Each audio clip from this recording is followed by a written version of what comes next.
Capítulo 13. El don ha vuelto.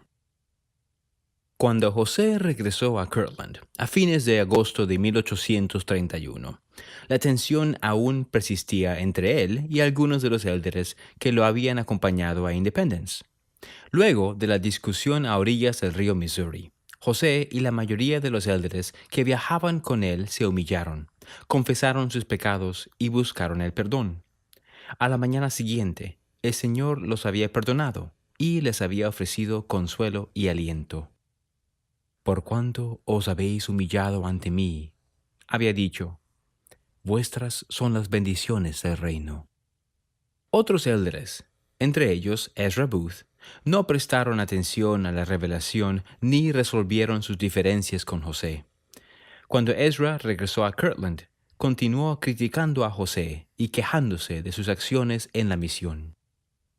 Pronto, una conferencia de los santos revocó la licencia para predicar de Ezra, y él comenzó a escribir cartas mordaces a sus amigos en las que atacaba el carácter de José. El Señor reprendió esos ataques a principios de septiembre y pidió a los élderes que dejaran de condenar los errores de José y de criticarlos sin causa. Él ha pecado, reconoció el Señor. Mas de cierto os digo, que yo, el Señor, perdono los pecados de aquellos que los confiesan ante mí y pidan perdón. Él exhortó a los santos a perdonar también. Yo, el Señor, perdonaré a quien sea mi voluntad perdonar, declaró, mas a vosotros os he requerido perdonar a todos los hombres. También instó a los santos a hacer el bien y edificar Sión, en lugar de permitir que sus desacuerdos los dividieran. No os canséis de hacer lo bueno, porque estáis poniendo los cimientos de una gran obra. Les recordó, el Señor requiere el corazón y una mente bien dispuesta, y los de buena voluntad y los obedientes comerán de la abundancia de la tierra de Sión en estos postreros días. Antes de concluir sus palabras, el Señor llamó a algunos miembros de la iglesia a vender sus propiedades e ir a Missouri. Sin embargo, la mayoría de los santos debían quedarse en Ohio y continuar compartiendo el Evangelio allí. Porque yo, el Señor, le dijo a José, deseo retener una firme posesión en la tierra de Kirtland por el periodo de 5 años. Elizabeth March escuchaba con entusiasmo cuando los élderes que regresaban a Ohio describían la tierra de Sión. Ellos hablaban de una tierra negra y profunda, de praderas sinuosas tan extensas como el océano, y de un río turbulento que parecía tener vida propia. Aunque tenían muy pocas cosas buenas que decir sobre los habitantes de Missouri, muchos de los élderes que regresaban se sentían optimistas en cuanto al futuro de Sion. Al escribirle a su cuñada en Boston, Elizabeth relataba todo lo que sabía sobre la tierra prometida. Han erigido una piedra tanto para el templo como para la ciudad, le informó, y compraron tierras en la medida en que las circunstancias lo permitieron para herencia de los fieles. El terreno del templo se encontraba en un bosque al oeste del juzgado, señaló, cumpliendo las profecías bíblicas de que el campo fértil sería considerado un bosque y que el yermo se regocijará. El esposo de Elizabeth, Thomas, todavía estaba en Missouri predicando el Evangelio, y ella esperaba que él regresara a casa en un mes, más o menos. Según los élderes, la mayoría de las personas de Missouri no estaban interesadas en el mensaje que él estaba compartiendo, pero los misioneros bautizaban personas en otros lugares y los enviaban a Sion.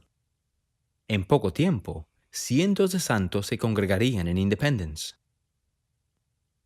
A cientos de kilómetros al sudoeste de Kirtland, William McClellan, de 25 años, visitaba las tumbas de su esposa, Cynthia Ann, y del bebé de ambos.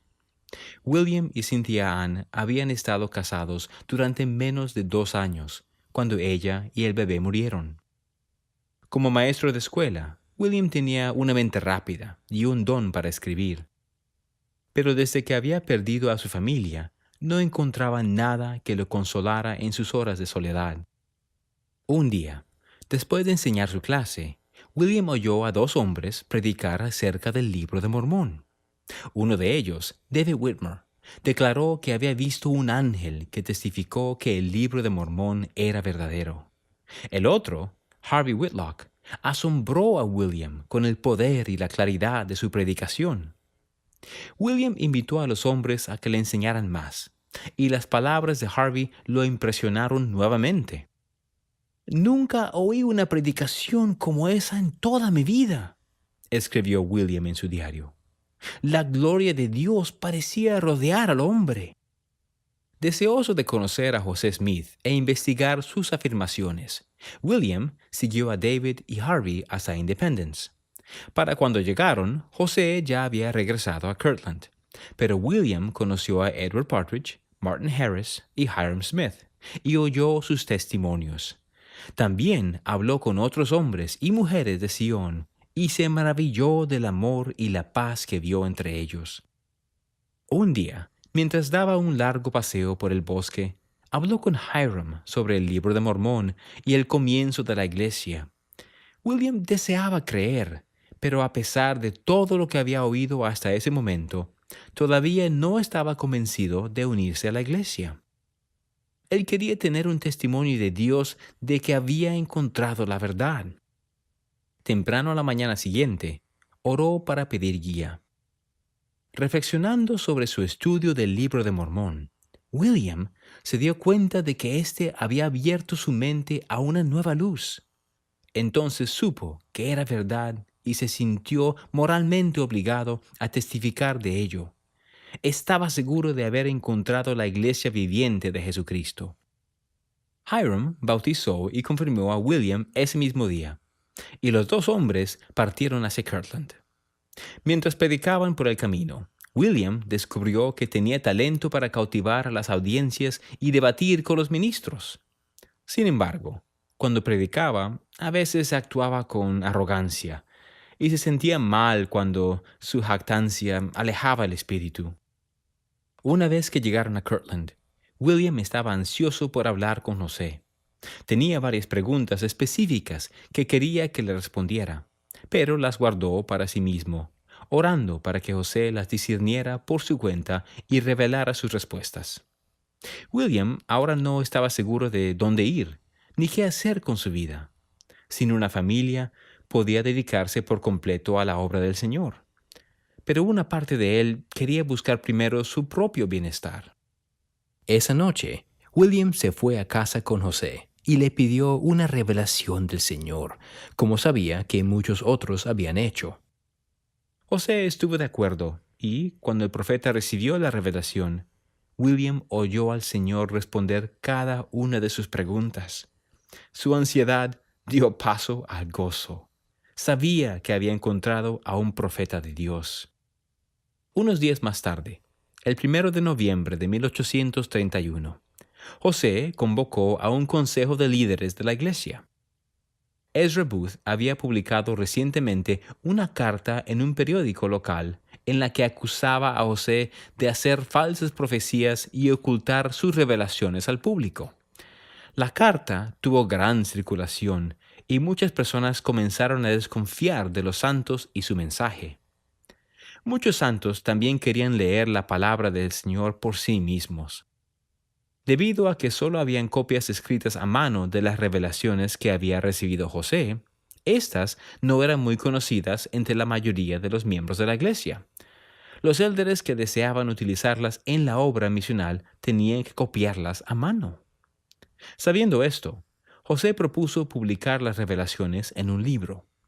Confiaba en que ese libro ayudaría a los misioneros a compartir la palabra del Señor con mayor facilidad y a proporcionar a los vecinos curiosos información correcta sobre la iglesia. El consejo analizó el asunto durante horas.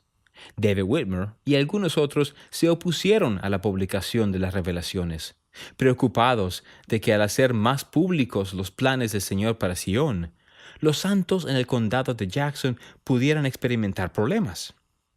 José y Sidney no estaban de acuerdo e insistían en que el Señor quería que la iglesia publicara sus palabras. Después de debatirlo más, el consejo acordó publicar 10,000 copias de las revelaciones como el libro de los mandamientos. Asignaron a Sidney, Oliver y William McLellin que escribiera un prefacio al libro de revelaciones y que lo presentaran al grupo más tarde ese mismo día.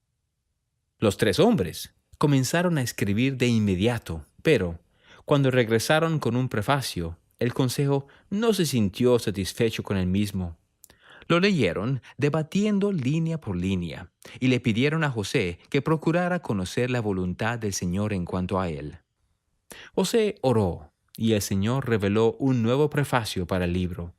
Sidney registró sus palabras a medida que José las pronunciaba. En el nuevo prefacio, el Señor le mandaba a todo pueblo que escucharan su voz. Declaró que Él le había dado a José esos mandamientos para ayudar a sus hijos a aumentar su fe, confiar en Él y recibir y proclamar la plenitud de su evangelio y convenio sempiterno. También respondió a los temores de aquellos que, como David, se preocupaban por el contenido de las revelaciones. Lo que yo, el Señor, he dicho, yo lo he dicho, y no me disculpo, declaró. Y aunque pasaren los cielos y la tierra, mi palabra no pasará, sino que toda será cumplida, sea por mi propia voz o por la voz de mis siervos, es lo mismo. Después de que José pronunció las palabras del prefacio, varios miembros del consejo dijeron que estaban dispuestos a testificar de la veracidad de las revelaciones. Otros en la sala todavía se mostraban reacios a publicar las revelaciones en su condición actual. Ellos sabían que José era un profeta y sabían que las revelaciones eran verdaderas, pero les avergonzaba que la palabra del Señor les hubiera llegado filtradas a través del vocabulario limitado y la gramática indeble de José. El Señor no compartía su preocupación. En su prefacio, el Señor había testificado que las revelaciones provenían de Él y eran dadas a sus siervos en su debilidad, según su manera de hablar. Para ayudar a los hombres a saber que las revelaciones provenían de Él, dictó una nueva revelación en la que desafiaba al consejo a seleccionar al hombre más sabio de la sala para que escribiera una revelación como la que había recibido José. Si el hombre seleccionado para la tarea no podía hacerlo, todos en la sala sabrían y serían responsables de testificar que las revelaciones del Señor a José eran verdaderas, a pesar de sus imperfecciones. Tomando una pluma, William intentó escribir una revelación, confiado en su dominio del lenguaje. Sin embargo, cuando terminó, él y los demás hombres en la sala sabían que lo que había escrito no había venido del Señor. Admitieron su error y firmaron una declaración que testificaba que las revelaciones habían sido dadas al profeta mediante la inspiración de Dios. En consejo, resolvieron que José debía revisar las revelaciones y corregir aquellos errores o faltas que pudiese encontrar por el Espíritu Santo.